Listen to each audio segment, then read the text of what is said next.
Bonjour et bienvenue dans notre petite méditation de la salle de bain. Aujourd'hui, je voudrais parler d'Esther et d'un coq.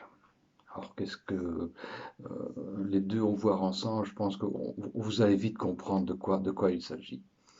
Esther, c'est une histoire d'une jeune femme juive qui devient reine dans un pays qui n'est pas le sien.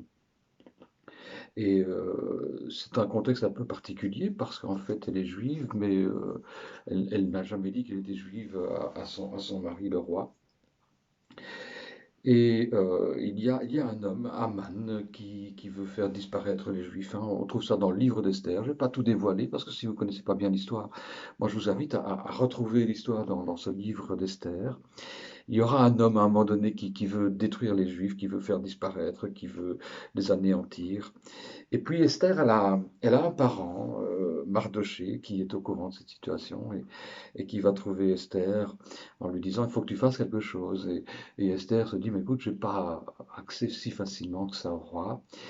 Et il y a cette parole assez étonnante de la part de Mardochée qui dit, peut-être est-ce pour faire face à une telle situation que tu es devenue reine.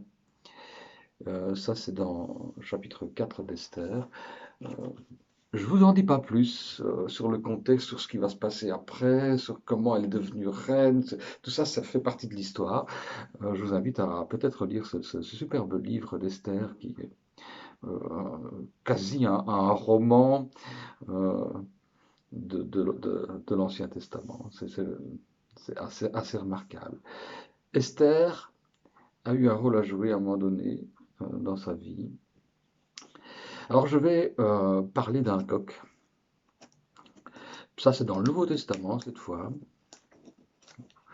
Des coqs, il n'y en a pas des masses, en tout cas des célèbres, hein. C'est l'histoire d'un coq ordinaire, en fait, un coq qui fait son coq tous les matins. Il sonne le réveil, quoi, comme il a l'habitude, mais ce jour-là, il va le faire de manière un peu étonnante, il va le faire pour Dieu. Sans doute tous les jours, il le fait pour Dieu, mais cette fois-là, ça a vraiment un sens. C'est dans Luc 22, 58 à 62. Hein. On connaît cette histoire de Jésus qui est arrêté et que Pierre va suivre et il va arriver dans une cour et déjà, en verset 58, il a déjà renié Jésus 2 fois. Au verset 58, il est dit ceci, si j'arrive à le retrouver, voilà. Peu après, quelqu'un d'autre le vit et dit, toi aussi, tu es l'un d'entre eux. Mais Pierre répond, non, j'en suis pas. Environ une heure plus tard, un autre encore affirme avec force, certainement, cet homme était avec lui car il est de la Galilée. Et Pierre répond, je ne sais pas ce que tu veux dire. Au moment même où il parlait encore, un coq chanta. Voilà, ce coq qui chante. Le Seigneur se retourne et pose son regard sur Pierre. Alors Pierre se souvient que le Seigneur lui a dit, avant que le coq chante aujourd'hui, tu m'auras renié 3 fois. Et Pierre sort et il pleure amèrement. Pierre qui jouait les gros bras juste avant, c'est tout ça. Et voilà que il est remis en question par un coq. L'histoire, c'est pas ça que je voulais. Enfin, je peux pas mettre l'accent sur Pierre, je voulais mettre l'accent sur le coq. Alors peut-être dans nos vies, on se pose la question de savoir à quoi on sert, c'est quoi le sens de tout ça. Euh, eh bien peut-être que comme Esther, tu sauras peut-être un jour quel rôle tu as précisément joué. Peut-être qu'au contraire, comme le coq, tu ne sauras pas quel rôle tu joues vraiment. Chaque jour, on fait la même chose. Mais peut-être qu'un jour, cette même chose va sauver quelqu'un ou va transformer quelqu'un. Et ça peut-être qu'on ne le saura pas.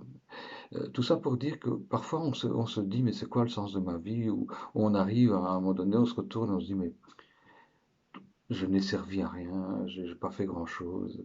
En fait, on n'en sait rien. Et c'est là l'important d'être ce que Jésus demande, d'être sel, d'être lumière, sel et lumière. Euh, peut-être que ma vie, ça n'a été que constamment être un petit grain de sel, là, juste pas grand-chose. Et au niveau lumière, pareil, une petite loupiote, hein. Mais cette loupiote-là, elle a peut-être aidé à quelqu'un à ne pas trébucher. Ce sel, ce petit grain de sel a peut-être donné le goût à quelqu'un tout à coup, a redonné goût à la vie ou que sais-je. On ne sait pas, on ne sait pas. Juste donc, cette petite méditation, il faut continuer à persévérer dans ce qu'on est, ce petit rôle de sel, ce petit rôle de lumière. Euh, que le Seigneur vous bénisse richement aujourd'hui en tant que sel et lumière encore. Qu'il nous guide chacun à rester fidèle à ça, à, à à ce petit rôle-là. On n'est pas appelé à faire de grandes choses, mais pas toujours en tout cas. Certains oui, certains non, et c'est pas ça le problème.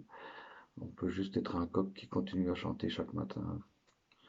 Ça casse les pieds parfois des gens. Moi, quand j'entends le coq du voisin, euh, bon, c'est sympa parce que voilà, c'est la nature, c'est bien. Mais rester soi-même et rester fidèle, oui. Je vous souhaite une excellente journée et je vous dis à très vite, à très bientôt dans un prochaine petite méditation dans la salle de bain.